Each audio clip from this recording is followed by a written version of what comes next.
Win, takot ka ba sa Marilake? Ha?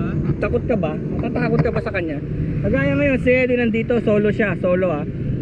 Pero ang tanong ko lang sa kanya kung natatakot ka na ba sa Marilake? Oo. Natatakot ka na rin.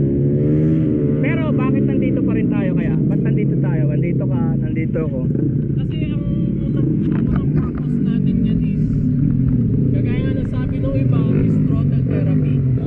So para mag-relax ka, mag-chill ride ka, yun lang yun. Kasi dito sa Marilake, ako nagsabi sa inyo, fresh air dito, mapuno, as in.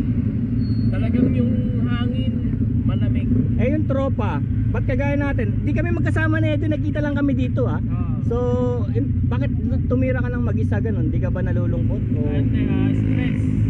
nabobore ka sa bahay ganun? O talagang inaabangan mong dumating ang weekend? Hindi, actually niyan, stress ako, burn ako sa trabaho.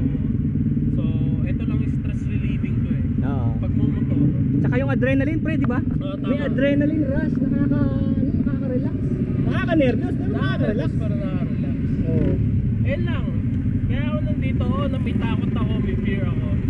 Kasi marami ditong kamote. Hindi may iwasan yun. Ginagawang racetrack yung Marilake.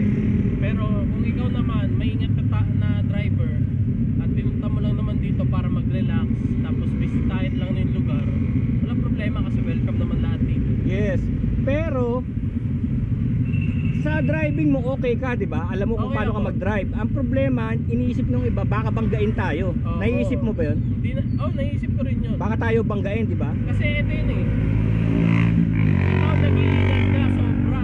As in, nag-iingat ka. Bukas yung sense mo lahat. Oo. Pero yung babangga pa sa'yo, nag-iingat pa. Para pala tayong ano, yung, alam mo yung Russian roulette na tinatawag, yung parang may bahala na factor, no? Oo, parang bahala na. Oo, sa higher power na lang tayo sasalalay kung tatamaan tayo ng swerte o hindi, no? Hindi, pero para sa akin, kailangan. Oo. Bago ka mag-ride out, magdasal muna. Ayun, mag-pray muna for Pray muna. for guidance. blessing and guidance and safety. Tama. Tsaka alam mo, ang sabi ko nga, you're adding life eh. Yeah. Pagka nandito ka, kaysa mawawalan ka ng buhay, magdadagdagan ka ng buhay Tama. to your life. Kasi ang nangyari kasi din, yung mga kaibigan ko, hindi ko na mayaya dito. They think I'm some kind of crazy to be here, no? Para makipagsabayan. Kasi nakikita nila sa media na na maraming tanggal ang buto, no? Talagang patay. Namasyal lang, namatay, no? Wala eh, kasi mga karamihan ng tao na hype eh. Naka-hype po, pero pagdating mo rito, parang isipin mo kailan pa ako dito, 2011 pa ako dito, wala naman nangyari sa akin. Dumadaan pa kami underneath the landslide, wala naman. Hindi naman din tayo mabagal magpatakbo, di ba? Hindi naman kami yung kasi minsan pag mabagal, mas pwede ka rin madisgrasya, di ba? Oo, tama. Dahil overtake ang kanila. Sinusunod tayong tamang speed. Oo. So kagaya sa Marilake, may kita ka mga karatula 20, 30. Oo, sundin mo yun. Sundin mo yun.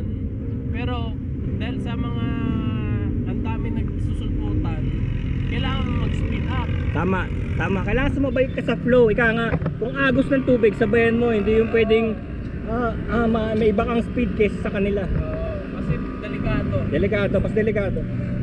So yun ang tip namin dito ni Basta ride safe. Ride safe, mag-ingat na lang kayo tsaka magdasal. And it's part of life. Part of life. Running a life. Please, adding minutes to your life. Yeah.